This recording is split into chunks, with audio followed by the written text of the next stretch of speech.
Assalamualaikum warahmatullahi wabarakatuh. Baik anak-anak, sebelum kita mulai pembelajaran pada pagi hari ini, kita berdoa terlebih dahulu. Semoga pembelajaran kita pada pagi hari ini dipermudah oleh Allah Subhanahu wa Ta'ala, dan ilmu yang kita peroleh nantinya akan menjadi ilmu yang bermanfaat, barokah dunia dan akhirat. Dan juga kita berdoa semoga kita semua dan keluarga kita semua selalu diberi kesehatan dan selalu dilindungi oleh Allah Subhanahu wa Ta'ala dari bahaya COVID-19 yang tengah beredar saat ini. Baik, berdoa mulai.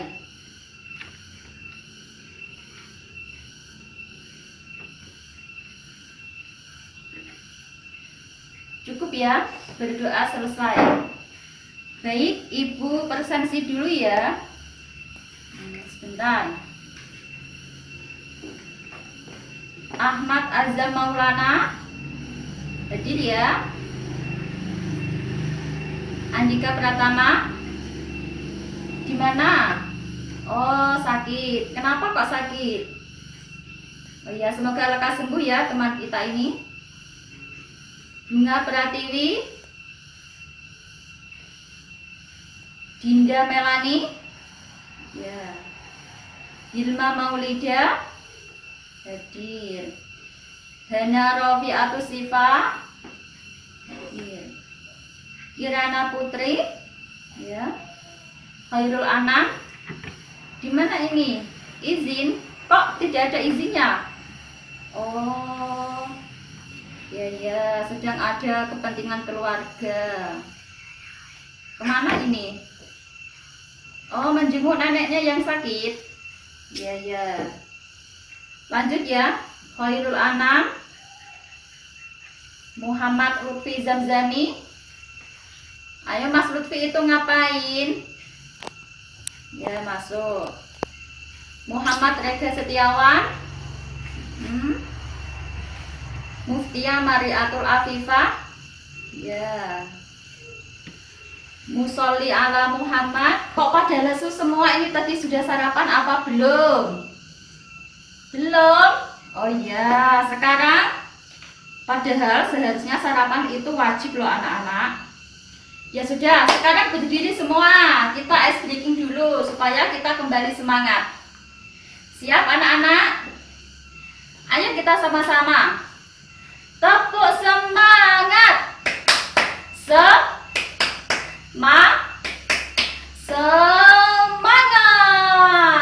Loh, itu Mas Lutfi lagi itu ngapain? Ayo kita semangat lagi.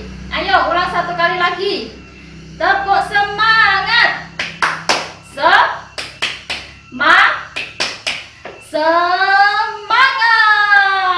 Cukup ya? Sudah semangat apa belum? Sudah ya tentunya. Baik, Ibu akan menyampaikan pembelajaran pada pagi hari ini. Kita memasuki pada bab 5, yaitu tentang apa? Siapa yang sudah belajar? Ya, tepat sekali, tentang kurban ya. Baik, kali ini Ibu akan mengeser materi ke Android kalian masing-masing. Nanti sembari Ibu menyampaikan materi, kalian bisa menyimak materi yang Ibu share ya.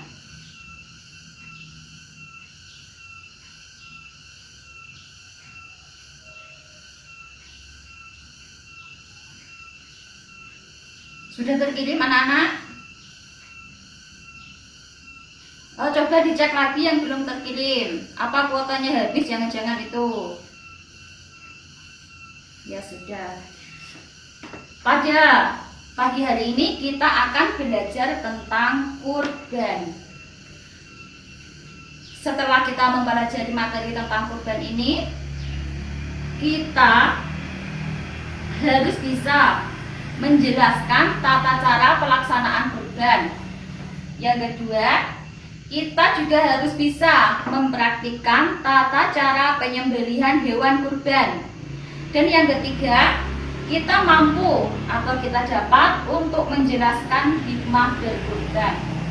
Ya baik, sebelum kita melanjutkan melanjutkan materi pada pagi hari ini, yaitu yang bertema tentang kurban. Ibu mau mengetes kalian nih, siapa yang masih ingat, siapa yang tadi malam belajar atau tidak. Coba minggu lalu kita belajar tentang apa anak-anak? Pintar, kita belajar tentang haji, dimana pada haji itu kita mempelajari banyak hal.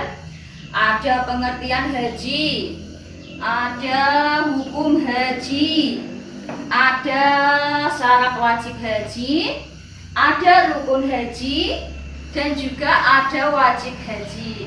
Coba ya, ibu akan mengetes kalian, siapa yang masih ingat hukum haji. Apa hukumnya haji? Iya, tepat sekali, hukum haji yaitu wajib ain bagi yang mampu. Kalau yang tidak mampu bagaimana? Sesuai penjelasan ibu pada minggu yang lalu, yang tidak mampu ya tunggu dulu ya sampai mampu. Lalu ayo Mbak Hilma, syarat wajib haji apa coba sebutkan, ada berapa? Iya betul sekali, ada 5 ya syarat wajib haji. Yang pertama Islam, balik, berakal, merdeka, kuasa atau mampu. Kuasa atau mampu bagaimana? Kuasa atau mampu itu ketika kita mampu dalam biaya, kesehatan kita juga mampu, dan tentunya perjalanan kita menuju ke Mekah juga aman, ya. Kemudian Mas Lutfi lagi, ini kok temanya Mas Lutfi terus ya, ganti-ganti Mas Wali saja. Rukun haji ada berapa Mas? Iya ada 6. Apa? Coba sebutkan satu rukun haji, satu saja ya. Ya ihram. Ihram merupakan rukun haji yang ke-1. Ya sudah, persepsinya cukup ya. Sekarang perhatikan, kita akan belajar tentang kurban. Kalian perhatikan itu. Kurban secara bahasa, kurban artinya dekat. Siapa yang pernah melihat ketika Idul Adha ada kurban di masjid, lalu kalian menyaksikan? Siapa? Ya itu yang lebih banyak menyaksikan adalah anak laki-laki ya. Atau siapa yang sudah berkurban ini? Oh belum ya, nanti ibu doakan semoga nanti kalau dewasa kurban semua. Ya kurban adalah artinya secara dekat dengan siapa? Tentunya mendekatkan diri kita kepada Allah Subhanahu wa Ta'ala. Lalu menurut istilah apa? Menurut istilah kurban adalah hewan yang disembelih dengan niat dan beribadah untuk mendekatkan diri kepada Allah Subhanahu wa Ta'ala dengan syarat-syarat dan waktu tertentu. Syaratnya apa Bu? Ada yang bisa tahu? Ada yang tahu? Syarat kurban. Syarat kurban yaitu hewan yang digunakan untuk kurban itu adalah hewan ternak. Hewan itu telah cukup umur, hewan itu tidak cacat. Ya, sampai sini paham? Ada yang mau bertanya? Paham semua ya? Lalu selanjutnya ini tentang dalil tentang kurban. Terdapat dalam surat Al-Kautsar ayat 2. Bismillahirrahmanirrahim. Fasholli li rabbika wanhar. Maka dirikanlah sholat karena Tuhanmu dan berkurbanlah. Jelas ya? Hukum kurban. Hukum kurban itu adalah sunnah muakkad. Apa itu anak-anak sunnah muakkad? Tepat sekali, sunnah muakkad yaitu sunnah yang dikuatkan atau sangat dianjurkan. Tetapi anak-anak di sini ada pengecualian. Hukum kurban tidak lagi menjadi sunnah muakkad. Apa itu? Iya betul, ini yang belajar pasti ketahuan. Hukum kurban itu menjadi wajib bila mana kurban tersebut itu dinadarkan. Ini malah menurut Imam Maliki ini, malah beliau berpendapat apabila seseorang itu kok membeli hewan untuk niat berkurban, maka seseorang itu wajib untuk menyembelihnya. Paham ya? Ya. Apa ada yang perlu ditanyakan? Tidak? Ya. Oh sebentar, sebelum lanjut ke materi, Ibu mau tanya dulu. Sebenarnya itu apa sih yang melatar belakangi ibadah kurban ini? Ada yang bisa menceritakan? Ayo maju ke depan kelas, Ibu kasih poin ya. Ibu kasih tambah poin untuk yang bisa menjelaskan di depan kelas.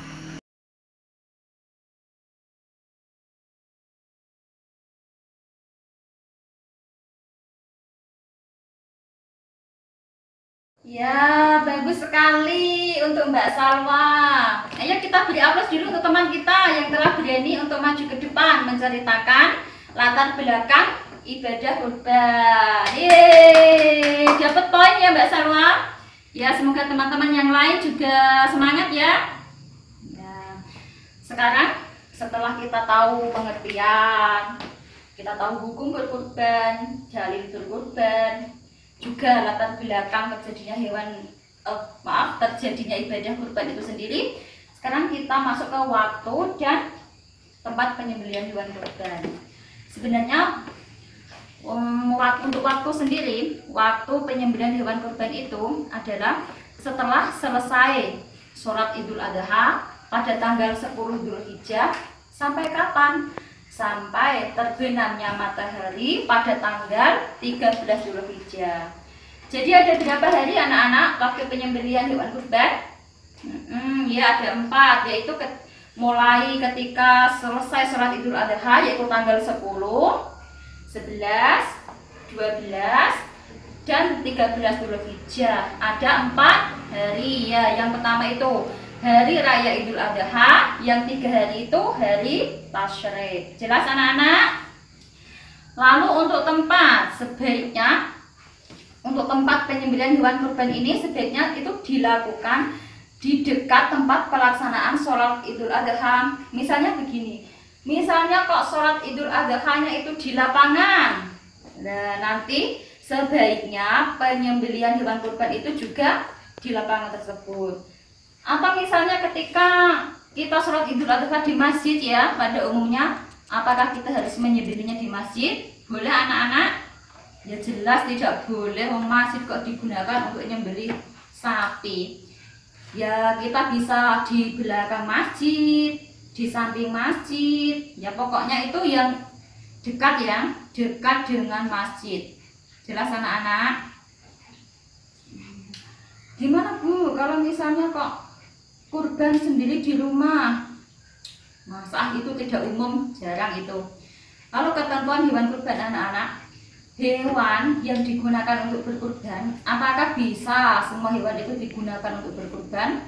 Misalnya ayam, kucing, atau bebek itu ya tidak bisa. Meskipun di sini itu ya anak-anak, ketentuannya adalah hewan ternak, tapi bukan semua hewan ternak ya anak-anak, perlu digarisbawahi. Coba lihat itu materi yang Ibu share di HP kalian. Ya, yang meskipun yang dijadikan kurban itu adalah hewan ternak, itu ya pilih-pilih ya anak-anak. Apa? Ya unta, sapi, kerbau, dan yang terakhir kambing. Coba kalau satu kambing itu untuk kurbannya berapa orang? Ya satu sapi atau kerbau ya untuk 7 orang ya anak-anak. Kalau unta ini ada yang mengatakan bisa untuk 7 orang, ada juga yang mengatakan untuk 10 orang. Lalu ketentuannya gimana? Hewan tersebut itu tidak cacat. Juga hewan tersebut itu juga sudah cukup umur. Tidak cacatnya bagaimana? Ya kita lihat sendiri ya, kalau hewan yang tidak cacat itu misalnya matanya buta, atau ekornya putus mungkin, atau telinganya mungkin, atau apalagi misalnya hewan yang sangat kurus juga tidak boleh, nanti kan tidak ada dagingnya. Paham anak-anak? Ayo siapa lagi yang mau menyebutkan yang contoh yang cacat? Ya, cukup ya, pokoknya yang jelek-jelek umur itu adalah ketika domba atau kambing itu sekurang-kurangnya berumur 1 tahun atau giginya telah tanggal. powel lah bahasa Jawanya. Lalu untuk unta sendiri bagaimana? Kalau untuk unta sekurang-kurangnya berumur 5 tahun. Kalau sapi dan kerbau sekurang-kurangnya berumur 2 tahun. Ya. Lalu lanjut ke pemanfaatan daging kurban. Umumnya ketika kita ada di suatu daerah, khususnya di pedesaan, pada umumnya itu orang-orang ketakutan ya untuk memakan daging kurbannya sendiri. Tapi sebenarnya itu tidak begitu ke anak-anak. Menurut buku fikih ini, dan pemanfaatan daging kurban itu dibagi menjadi 3. Yang sepertiga itu untuk yang berkurban, sepertiga lagi itu untuk kaum fakir miskin, dan yang sepertiga lagi itu untuk masyarakat yang ada di sekitar.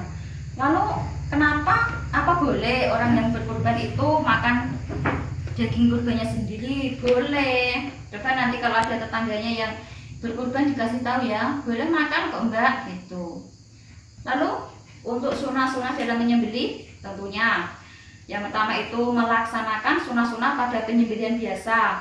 Apa itu? Contohnya menghadapkan binatang ke arah kiblat, membaca basmalah, membaca sholawat, dan memotong urat nadi, urat nadi kiri dan kanan hewan. Ada membaca takbir, membaca doa menyembelih, dan ini disunahkan sekali loh anak-anak. Orang yang berkurban itu disunahkan untuk menyembelih sendiri hewannya. Tapi pada masyarakat kita jarang ya.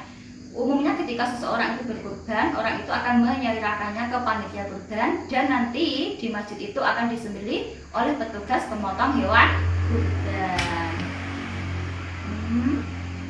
Selanjutnya yaitu hikmah berkurban. Hikmah berkurban ini banyak sekali anak-anak. Pertama, untuk orang yang berkurban sendiri juga mempunyai manfaat. Untuk orang yang mendapatkan daging kurban juga mendapatkan manfaat. Bagi kepentingan umum sendiri juga ada manfaat. Nah, nanti itu akan masuk ke tugas kalian ya. Cari tahu apa saja sih manfaat-manfaat tersebut. Oke, tentang pengertian kurban, hukum berkurban, dalil mengenai kurban, ketentuan binatang yang digunakan untuk kurban, waktu dan tempat penyembelihan hewan kurban, dan sunah-sunah dalam menyembelih. Sekarang Ibu akan melakukan simulasi penyembelihan hewan kurban. Ibu sudah membawa alat ya, pisau, dan kita bayangkan saja boneka ini sebagai kambing merah cantik ya anak-anak. Ya, yang pertama kambing itu gimana? Gini kan? Ya, begini. Yang pertama digulingkan ke arah kiblat, hewan menghadap kiblat. Oh, jangan lupa ya anak-anak, sebelum digunakan untuk menyembelih binatang kurban, alatnya pisau atau golok atau pedang harus tajam. Nah, untuk menajamkan pisau jangan sampai di dekat binatang ya. Mungkin binatangnya itu akan tahu dan dia akan stres.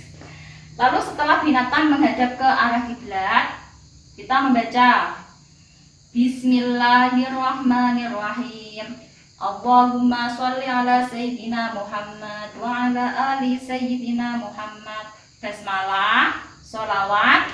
Kemudian kita membaca doa dalam penyembelihan. Gimana doanya? Iya. Bismillahi Allahumma taqabbal min Muhammadin wa ali Muhammadin wa min ummati Muhammadin. Dan sebaiknya anak-anak yang menyembelih binatang kurban ini yang berkurban sendiri ya, ingatkan sekali lagi, boleh diwakilkan juga boleh. Sudah, lalu kita memotong urat nadi kanan dan kiri hewan secara cepat, jangan sampai menyiksa binatang. Jelas anak-anak? Ya. Cukup ya simulasinya. Sekarang kita memasuki tugas. Coba kalian perhatikan video yang akan Ibu putar.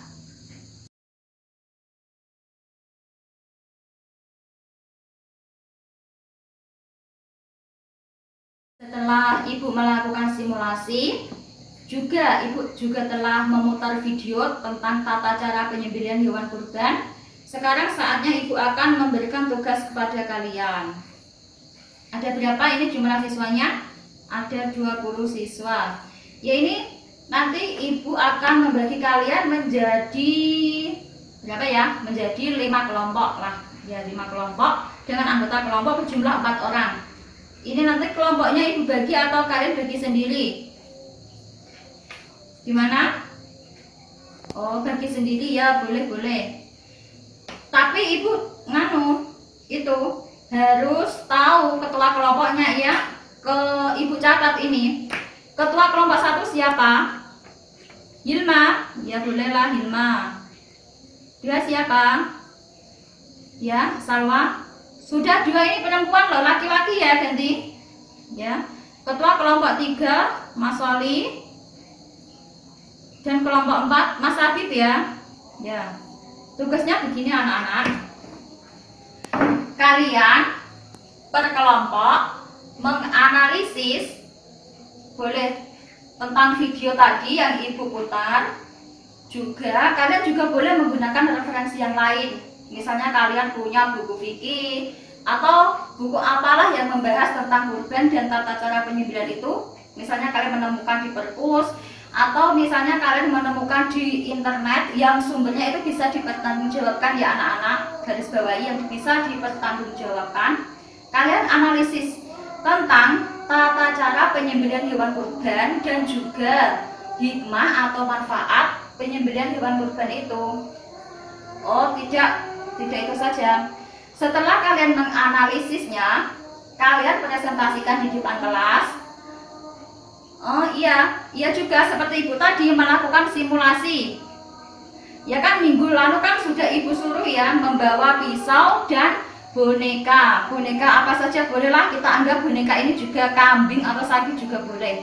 Kalian melakukan simulasi dan mempresentasikan hasil kerja kalian di depan kelas.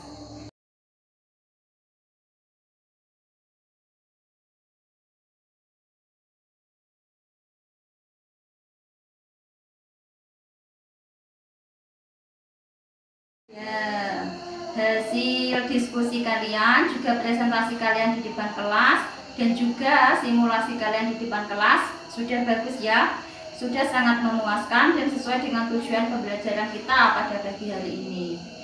Sekarang kita akan menyimpulkan materi pembelajaran kita pada pagi hari ini. Yang pertama yaitu pengertian kurban. Kurban adalah hewan yang disembelih untuk dengan niat beribadah kepada Allah dan juga mendekatkan diri kita kepada Allah dengan syarat dan waktu yang telah ditentukan. Lalu yang kedua yaitu hukum kurban. Hukum kurban yaitu sunnah muakkad, tetapi hukum kurban itu akan menjadi wajib apabila kurban tersebut dinadarkan. Lalu kita juga sudah mempelajari yaitu waktu dan tempat penyembelihan hewan kurban. Adapun waktunya yaitu setelah selesai sholat Id tanggal 10, 11, 12, dan 13 Dzulhijjah sampai terbenamnya matahari pada tanggal tersebut. Adapun tempatnya sebaiknya itu dilakukan di tempat yang dekat dengan waktu kita melaksanakan sholat Idul Adha tersebut. Lalu kita juga mempelajari tentang ketentuan hewan kurban. Ketentuan hewan kurban yang pertama, hewan tersebut merupakan hewan ternak. Hewan tersebut tidak cacat dan hewan tersebut telah cukup umur. Adapun ketentuan cacat dan ketentuan cukup umur juga telah kita pelajari bersama. Lalu yang terakhir yaitu hikmah berkurban. Yaitu hikmah berkurban ada yang bagi orang yang berkurban, bagi yang menerima daging kurban, dan bagi masyarakat umum. Sekarang pelajaran kita pada pagi hari ini Ibu tutup dan kalian persiapkan ya untuk materi yang akan datang kita akan belajar tentang akikoh. Sebenarnya kurban dan akikoh ini hampir sama, hanya ada beberapa sedikit perbedaan saja. Kita tutup pembelajaran kita pada pagi hari ini dengan bacaan Alhamdulillahirabbil alamin. Semoga pembelajaran kita pada pagi hari ini mendapatkan ilmu yang bermanfaat di dunia dan akhirat dan juga membawa kebaikan bagi kita semua. Dan akhirnya wassalamualaikum warahmatullahi wabarakatuh.